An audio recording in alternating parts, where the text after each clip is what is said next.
Someone or something is sending us a strange message from space of a 13,000-year-old star map.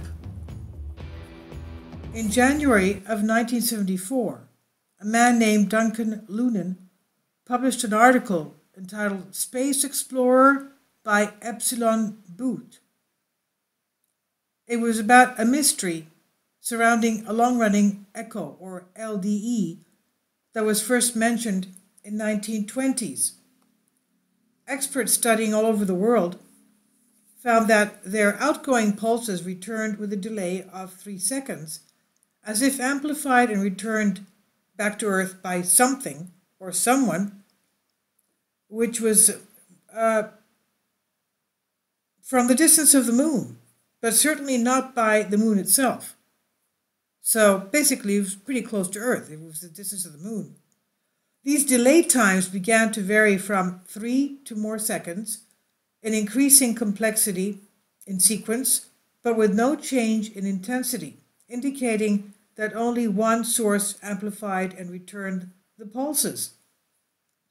Stanford professor Ron Bracewell suggested in 1960 that these quote-unquote echoes could be transmitted again by an unmanned explorer ship from another culture. Of course, meaning another culture, meaning non-Earth. Now, the alterations of the delay times appeared at first to be accidental, but Professor Bracewell himself had suggested that if there was indeed an explorer ship, an ET ship, some kind of an explorer or scout ship, the first part of the signal he was sending might concern his sender and possibly the signals to be a star map. After listing the delay times in a chronological order, Duncan found what really looked like a star map.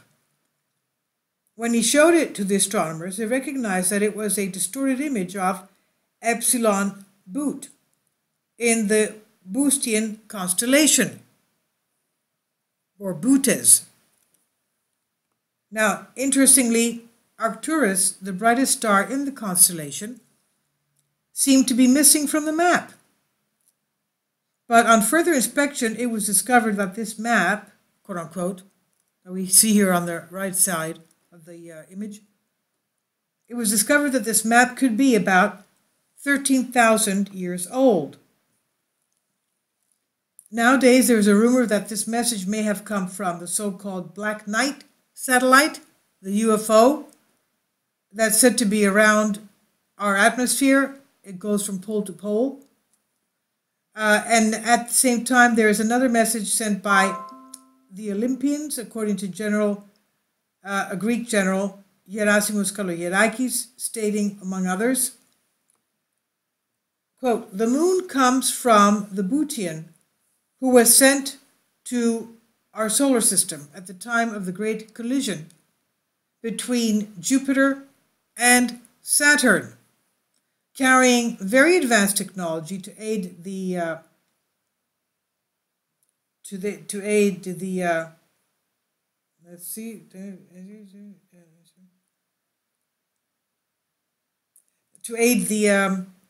mission."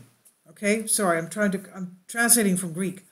So they had very advanced technology to aid the mission, but was captured by the forces of the 7th mission and forced into orbit around it and around Earth. And this was supposedly 26,174 BC. Now, in my comment, I want to, because I'm remembering here, the ancient Greeks of the area of Argos of the Peloponnese of Greece, which is south of Corinth, south of Athens, were around before the moon was a natural satellite of Earth. They're called the pre-Selenites, pre-Selenios,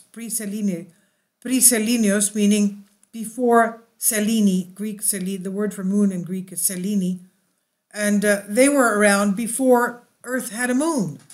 So maybe the Greek general, Gerasimos Kalogerakis obviously knows of ancient Greek writings, and he's coming up with this theory. He says, as you know, in theory, these elements are always confirmed by each other, at least in terms of their stellar origin, but for skeptics, none of this is evidence, just nonsense. Now, obviously, the findings of Duncan Lunan were also viewed with great skepticism and as very suspicious, highly suspicious, as well as with great hostility by the academic community. Unfortunately, the pressure led Duncan to withdraw all his translation work and his research. Did Duncan Lunan really manage to decipher the first message ever translated from an alien, of the message sent by an alien culture, an extraterrestrial space alien culture?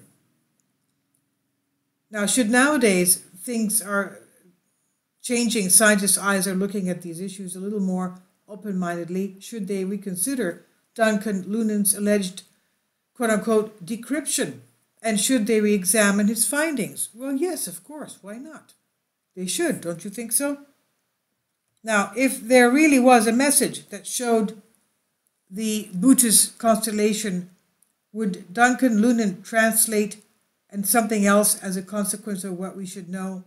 He withdrew it, though, after people, of course, were chastising him for this.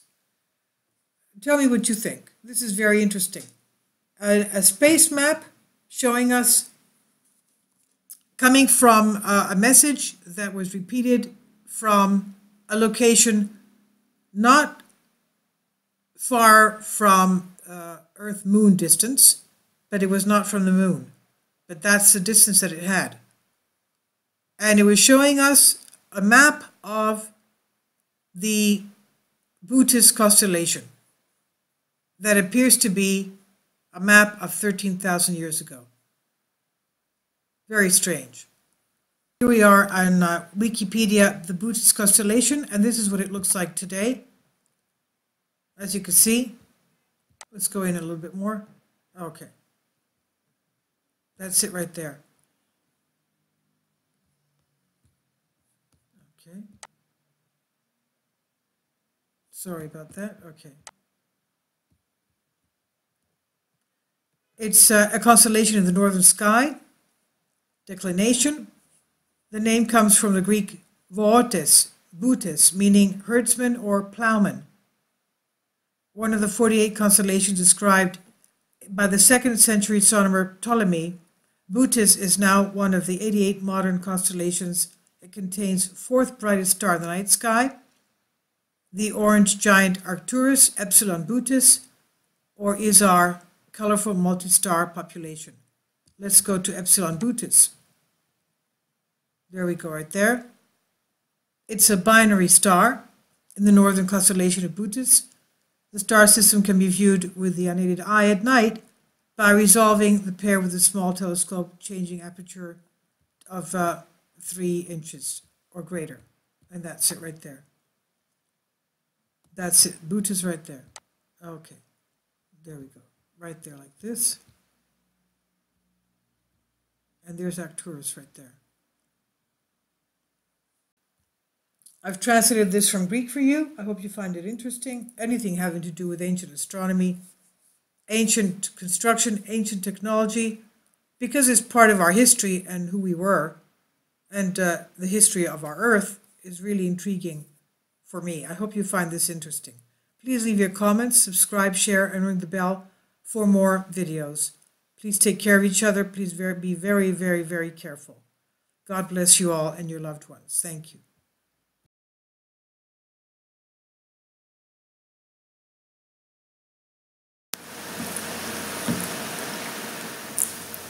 If you'd like to join me on my Patreon account, you will hear content not covered by mainstream media. These riveting stories will be based on my research, and I will state my opinions and give my personal insight on diverse and controversial subjects and world events not covered by mainstream media, and not supported by YouTube guidelines. So whatever I have on my Patreon, most of those will not be on my YouTube channel. Please consider becoming a member today. More of the most significant and important videos will be on my Patreon channel. Your support helps me to continue my research and keeps this YouTube channel alive. And we depend on your support, your generous charity, because we help economically challenged families here in Athens, Greece, in Kapota, and we also help the young generation with university tuition and the community around our church. Thank you.